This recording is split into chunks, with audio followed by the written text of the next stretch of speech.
Oh iya. Assalamualaikum. Iya, waalaikumsalam. Nah, dia datang juga. Iya. Ya. Silakan duduk. Iya Bu, makasih Bu. Iya. Oke.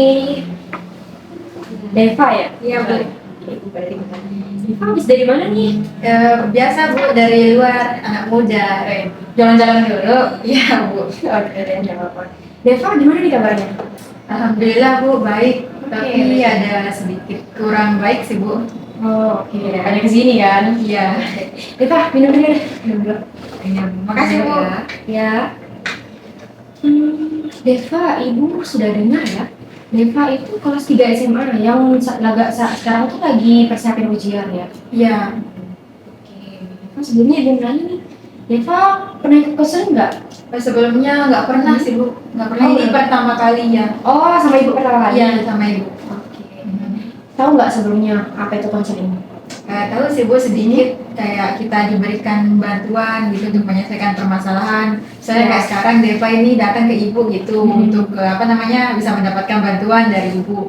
Oke. Ya, jadi gitu ya.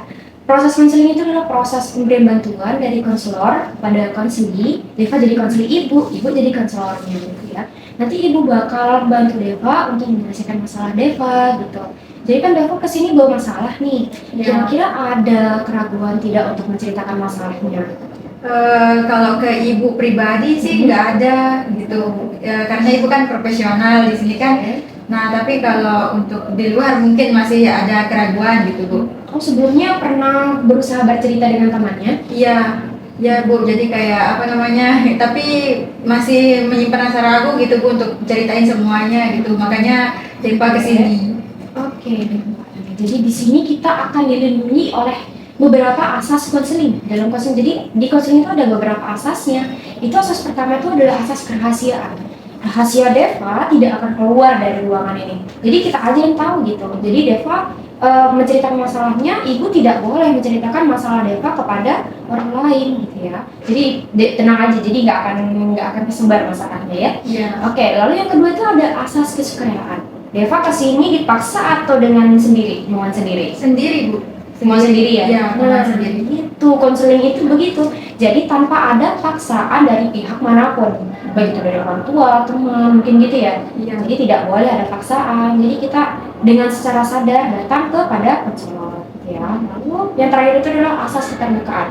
Setelah Deva percaya dengan ibu tadi, lalu Deva juga di sini tanpa paksaan, berarti Deva membuka saja masalahnya, gitu ya, membuka masalahnya, menceritakan masalahnya seperti apa, gitu ya. Jadi nanti biar ibu juga bisa tolong Deva, bantu Deva untuk menggali lagi, terus abis itu sampai ketemu akar permasalahannya Deva. Gitu ya. Iya Bu. Deva, sudah siap untuk melakukan konseling hari ini? Siap Bu.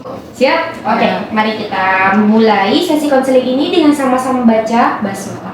Bismillahirrahmanirrahim. Oke, Deva. Coba diceritakan sedikit gimana permasalahan yang Deva alami selama ini. Ya Bu. Ya, silakan. Ya. Jadi permasalahan yang saya alami itu ya Bu ya, saya sering ngantuk gitu. Kalau masuk ke sekolah gitu di kelas. Saya sering ngantuk Bu. Terus kalau mau sekolah itu juga rasanya kayak malas banget, terus pegel banget badan saya, terus kepala saya terasa pusing gitu Bu. Terus banyak juga tugas kelas, tugas sekolah gitu, tugas sekolah PR gitu kan. Nggak saya kerjain Bu, saya tunda, akhirnya keteteran Bu. Nah pas mau pengumpulan misalnya hamin 1 jam baru saya kerjain Bu tugas-tugas saya. Itu dah Bu permasalahan saya.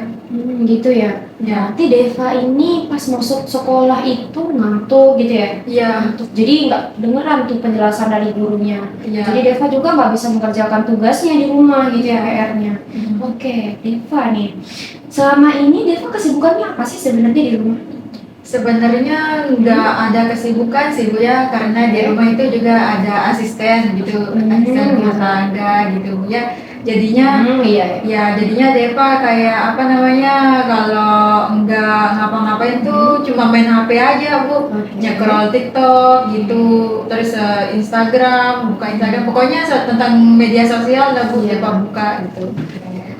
Itu, nah ini kan kira-kira nih sering banget nggak ya itu? Gimana nih intensitasnya main media sosial tadi itu? Scroll-scroll tadi kan IG sama TikToknya gitu.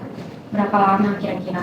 Eh, Kalau lamanya itu ya Bu ya, misal kalau baru pulang sekolah aja Bu, langsung saya main HP misalnya. Saya nggak tidur, langsung saya main HP, terus bisa itu sampai asar, sampai sore, sampai sore. Nah terus lanjut nanti malamnya itu kadang saya sampai begadang Bu, nggak inget waktu, nggak lihat jam gitu, tiba-tiba aja udah subuh terus gitu Bu. Gitu ya. Iya. Jadi sampai segitunya ya, Iya. tergantung sama media sosial. Gitu. Ya sampai saya lupa ngerjain tugas saya Bu gitu. Oh iya. Ya saking Keteteran tadi. ya malesnya gitu Bu. Jadi saya tidur aja main HP Bu. Kadang saya misal kalau pergi kemana-mana itu selalu bawa HP, ke kamar mandi pun saya bawa HP Bu. Terus kayak pas saya mohon maaf ya Bu ya, kayak BAB gitu, saya main HP, kadang kalau saya mandi saya dengerin musik gitu Bu sambil mandi, seperti itu. Pokoknya nggak mau jauh deh Bu dari HP itu. Oke. Jadi nah ini sebenarnya Deva pernah berpikiran tidak? Apakah ada harapan-harapan gitu Deva di masa depan atau mungkin cita-citanya Deva itu gimana? Kalau cita-cita memang kalau dari dulu tuh banyak cita-cita saya Bu, saya pengen jadi ini, pengen jadi itu. Oh masih kecil ya? Iya, masih kecil itu banyak banget. Tapi nggak tahu kenapa kalau sekarang itu kayak nggak terlalu banyak mikir cita-cita mau jadi apa. Yang penting ya udah jalanin aja gitu Bu. Gitu saya mikirnya sekarang gitu. Jadi kayak santai aja bawaannya Bu kayak gitu. Oke. Nah lalu di sini juga Deva kan tadi sudah menceritakan rentetan masalahnya gitu ya. Lalu apa sebenarnya yang Deva ingin rubah gitu, rubah dari perilaku yang Deva lakuin tadi itu?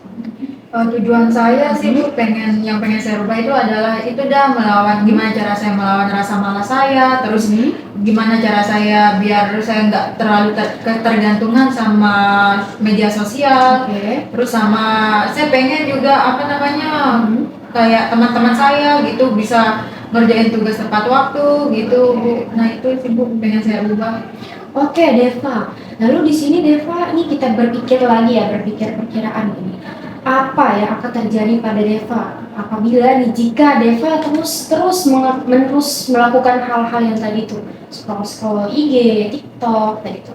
Apa kira-kira Dampak yang saya rasakan tuh kayak misalnya kalau terlalu lama main HP itu ya Bu ya, dia mata saya tuh kayak ngerasa perih banget, terus capek kayak kelelahan gitu, terus kadang leher saya tuh pegel, kepala saya nyut-nyutan gitu Bu. Nah itu dah yang Depa rasain, terus sama kayak fokus Depa itu hilang gitu, berkurang gitu Bu. Makanya kalau sampai sekolah itu kan ngantuk bawaannya, terus nggak dengerin penjelasan guru, nggak paham. Makanya kalau sampai rumah ini Depa kayak mau ngerjain tugas tapi gimana ya cara ngerjainnya karena saking nggak fokusnya di sekolah gitu dengerin penjelasan dari guru. Oh iya.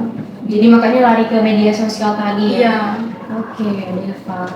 Ibu ngerti ya gimana Deva waktu itu. Nah, menurut Deva nih, apakah ada perasaan tertentu gitu waktu Deva misalnya melihat teman-temannya tadi, gimana kira-kira perasaan Deva?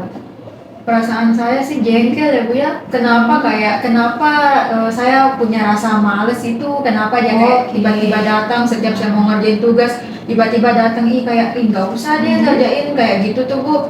Nah itu dah perasaan saya, gimana cara saya supaya saya bisa ngatasin itu semuanya itu Bu. Itu ya jengkel ya, terhadap diri sendiri ya. Sebenarnya Deva nih mau keluar tapi nggak tahu caranya gitu ya, masih jadi jengkel terhadap diri sendiri gitu. Kayak Ibu terasa juga, Ibu mengerti perasaan Deva karena kan di satu sisi Deva mau keluar dari masalah itu, tapi Deva nggak tahu caranya gitu ya. Oke Deva. Lalu Deva untuk ini selama ini nih kira-kira tuh Deva pernah melakukan cara-cara untuk keluar dari masalah itu tidak? Sebelumnya nggak pernah sih Bu, tapi sempat berpikir untuk menyelesaikan. Tapi nggak pernah dilakuin gitu, cuman niatnya aja Bu, nggak pernah ditindakin lebih lanjut gitu. Ya berarti nggak pernah ya? Ya, Cuman berpikiran aja pengen gitu. ya Tapi nggak tahu pengen. caranya. Oke, makanya tadi butuh orang lain untuk menyelesaikan masalahnya Deva gitu ya. Iya. Oke Deva, Ibu rangkai sedikit ya. Dari alurnya tadi tuh Deva sebenarnya itu bisa sampai ke tergantungan gitu, tergantungan terhadap media sosial tadi. Karena tadi Deva kan tadi media sosialnya membuat Deva tuh nggak bisa lepas sampai ke kamar mandi tadi dibilang ya. Iya. Sampai bergadang juga. Nah pas besok paginya itu kan Deva sekolah.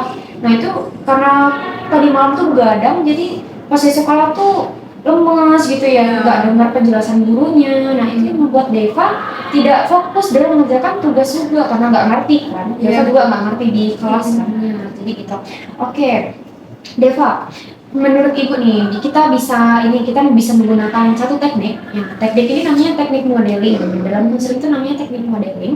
Yang dimana Deva tahu nggak teknik modeling itu apa? Nggak tahu, Bu. Oh, belum pernah dengar ya? Iya. Oke, jadi nanti teknik modeling ini nanti Deva akan memperhatikan satu video. Ibu akan kasih Deva satu video. Nanti Deva di situ mengamati ada apa yang disampaikan oleh tokoh di dalam video itu. Mungkin nanti bisa Deva kaitkan dengan bagaimana seharusnya Deva lakuin setelah Deva keluar dari sesi counseling ini untuk mengatasi masalahnya tadi, gitu ya. Oke Deva, Ibu ada punya satu video. Deva coba minta tolong diperhatikan ya. Dan nanti beri gambaran nih, gambarannya itu seperti apa sebenarnya yang harus Deva lakukan. Oke, ini Deva. Hi curious people, Claudia Yunda here. Welcome again to my book list. Hari ini kita akan membedah buku Digital Minimalism by Cal Newport, computer scientist yang merupakan expert di topik produktivitas. Kamu pernah nggak sih merasa penggunaan gadget atau sosial media kamu itu berlebihan? Atau mungkin kamu pernah ngalamin the social media paradox, di mana kamu merasa punya banyak teman di dunia maya, tapi kok tetap merasa sendirian ya? Atau mungkin kamu mulai merasa terganggu and distracted dengan banyaknya teknologi dalam hidup kamu. Nah, buku ini mengajak kita untuk jadi digital minimalist, orang yang menggunakan teknologi hanya saat bermakna dan hanya saat mensupport nilai-nilai hidup kita, dan kalau enggak, kita optimalkan atau hindari saja sekaligus. Teknologi, gadget, aplikasi, ternyata ini semua adalah produk-produk yang didesain secara sengaja untuk memakan waktu dan atensi kita.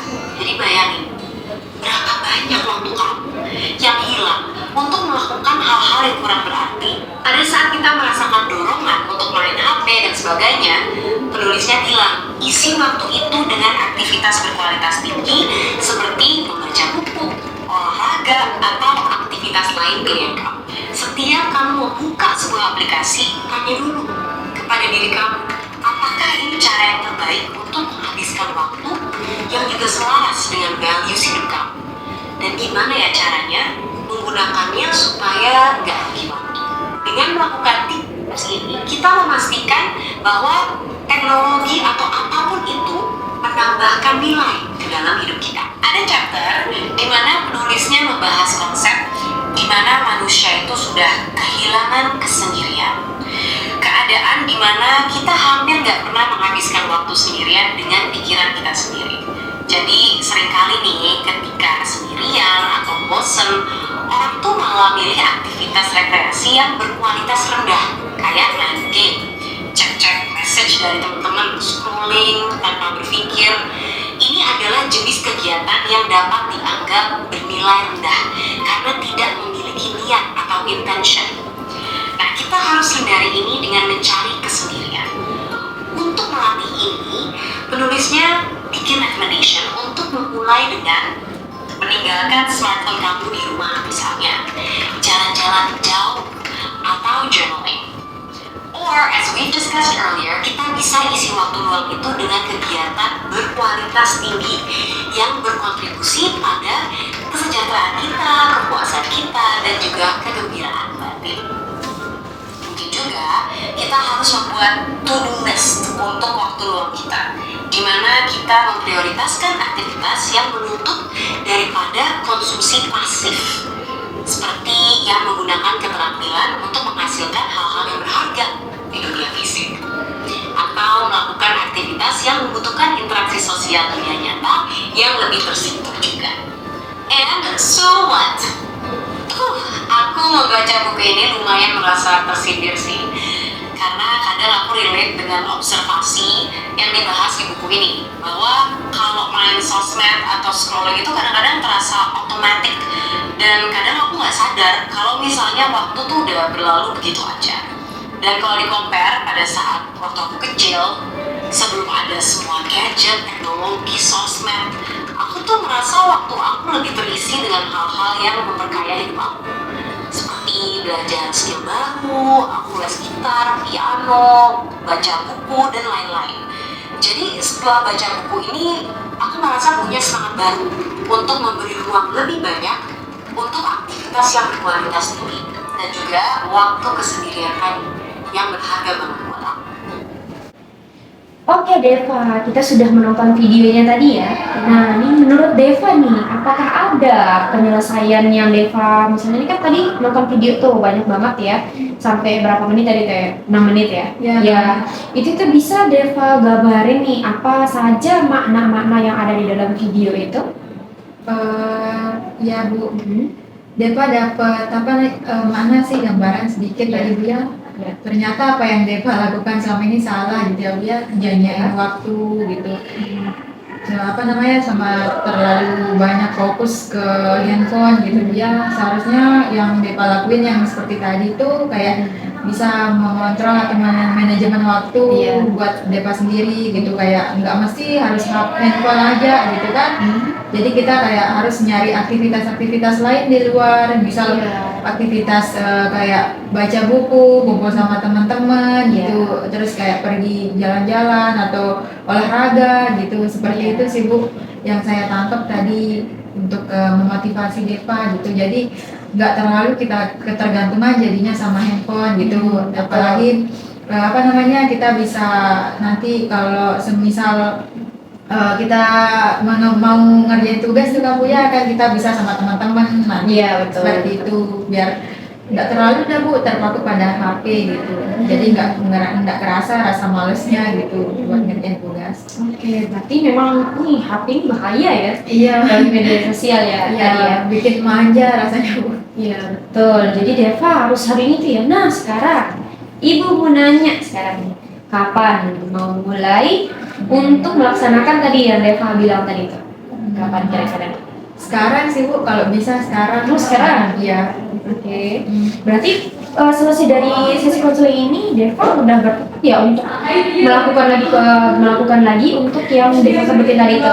Iya. Oke. Oke Deva, untuk memperkuat lagi nih, reward dan punishment-nya. Oke, tahu nggak reward dan punishment itu apa? Nggak tahu Bu. Oke, reward itu kan penghargaan yang dimana nanti apabila Deva tidak lagi misalnya menyentuh tuh media sosial atau mulai lagi mengerjakan tugas tepat waktu gitu ya. Nah itu Deva akan memberikan reward kepada diri Deva sendiri. Nah nanti tentuin sendiri ya. Lalu punishment misalnya nih Deva nih terlanjur misalnya nih lagi scroll media sosialnya lagi gitu, terus sampai lupa waktu lagi. Nah berarti Deva harus memberikan punishment kepada diri Deva sendiri, atau gimana biar Deva tuh tidak melakukan hal itu lagi gitu. Jadi Deva takut, jadi Deva mikir nih, nanti kalau saya lakuin lagi, kalau saya misalnya scroll media sosial lagi, berarti saya tuh harus kasih punishment ke diri saya gitu. Jadi biar Deva nggak lakuin lagi gitu ya. Apa nih reward dan punishment kayak gimana yang Deva mau terapin? Kalau reward ya Bu untuk diri saya sendiri, kayaknya yang enak-enak aja Bu. Oke, apa tuh? Mau pergi jalan-jalan sama teman kayak gitu kan, tadi bisa juga sosialisasi ya. Teman-teman pergi kayak nge-grill gitu, atau enggak pergi berbelanja gitu. Iya. Nah kayak gitu tuh. Nah kalau untuk punishment-nya sendiri, mungkin Deva harus ngedenda diri Deva, misalnya kayak denda pakai uang 10.000 atau 20.000 gitu, supaya Deva bisa mikir gitu. Itu lagi ya. Iya. Oke, Deva dicatat tuh reward dan punishment-nya. Biar itu bisa jadi dorongan Deva tuh reward-nya gitu ya. Punishment kan biar Deva tuh mikir-mikir lagi gitu ya. Iya. Oke, Deva sudah bisa untuk mengatasi masalahnya. Berarti selesai dari sini tuh tinggal Deva tarifin aja tadi ya. Deva bisa minta tolong berikan kesimpulan dari sesi konseling ini? Ya Bu. Jadi kesimpulan yang saya dapat di sini adalah selama ini saya salah gitu Bu ya dalam mengatur waktu saya gitu. Terus sampai rasa malas saya itu nggak bisa saya lawan gitu. Nah mulai dari sekarang ini saya akan coba kayak belajar merubah pola perilaku saya, terus mengurangi bermain media sosial, terus mengurangi ketergantungan ini. Nah terus kayak membangkitkan rasa semangat saya kembali untuk melawan rasa malas saya. Oke, Deva, bagus kesimpulannya. Panjang dan juga pasti di ingatannya Deva tuh harus tertanam di situ ya. Iya Bu. Oke, Deva. Oke, Deva, kita udah di ujung nih. Sudah di ujung. Iya, Gimana nih perasaannya setelah mengutarakan masalahnya, lalu menemukan solusinya, atau gimana perasaannya Deva? Ya Bu, alhamdulillah baik rasanya Bu. Soalnya kayak udah tergambar gitu apa yang harus Deva lakukan ke depannya. Iya. Bagus ya. Iya Bu. Deva, Ibu ucapkan terima kasih ya, dan selamat Deva sudah sampai di tahap ini, sudah menemukan gimana penyelesaian masalahnya gitu ya. Oke, kira-kira nih Deva, Ibu mau nanya lagi nih, kira-kira apakah ada sesi selanjutnya setelah sesi ini? Ya mungkin Bu, mungkin besok seminggu lagi 1 kali seminggu itu kita bisa ketemu di tempat yang sama. Oke, berarti di sini lagi ya, seminggu yang lagi ya. Di jam yang sama nggak? Ya, Oke, berarti di jam yang sama ya. Oke, Deva. Nah, Deva, kita sudah selesai nih. Tadi kita buka dengan basmalah ya? Iya. Kita tutup dengan Alhamdulillah. Mari kita tutup dengan sama-sama membaca Alhamdulillahin. Oke, Deva. terima kasih Bu. Iya, sama-sama. Mari Bu. Iya. Langsung pulang. Iya, silakan ya, Bu. Ya. Hati-hati ya pulangnya. Iya. Iya. Assalamualaikum. Waalaikumsalam. Oke.